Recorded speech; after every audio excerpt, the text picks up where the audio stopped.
2025-এ দাঁড়িয়ে যে হারে জিনিসের দাম বেড়ে যাচ্ছে যেন আকাশ ছোঁয়াছে, সেই জায়গায় দাঁড়িয়ে এক বড় ভাই 20 টাকায় ঘুগনি মুড়ি বিক্রি করছে। হ্যাঁ বন্ধুরা, তোমাদের মতো আমরাও কিন্তু বিশ্বাস করিনি যে এখনও 20 টাকায় ঘুগনি মুড়ি বিক্রি হয়। তো সেই জন্য আমরা সবাই মিলে চলে গিয়েছিলাম সেই দোকানে ঘুগনি মুড়ি খেতে।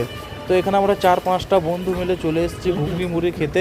আর ঘুগনি মুড়িটা কেমন হয়েছে খেতে সেটা আমি তোমাদের ঘর পরে বলছি। তার আগে অ্যাড্রেসটা জেনে নাও যে ঘুগনি মুড়ি খেতে হলে তোমাদের ঘর কোথায় আসতে হবে। হ্যাঁ, এটা হচ্ছে কালেকতলা বাজার, যে নতুন আড়তটা হয়েছে তার পেছন দিকেই এই দোকানটা আছে। কেউ যদি ঘুগনি মুড়ি খেতে ইচ্ছুক হও তাহলে তাড়াতাড়ি দেরি না করে চলে এসো। আর যারা যারা এখনও অবধি আমার এই চ্যানেলটাকে সাবস্ক্রাইব করোনি তারা ফটাফট সাবস্ক্রাইব করে নিও আমার এই চ্যানেলটাকে, এরকমই ভিডিও দেখতে চাইলে। তো ফটাফট দেরি না করে কিন্তু ঘুগনি মুড়ি খেতে চলে এসো। বড় ভাই কিন্তু খুব সুন্দর ঘুগনি মুড়ি বিক্রি করে।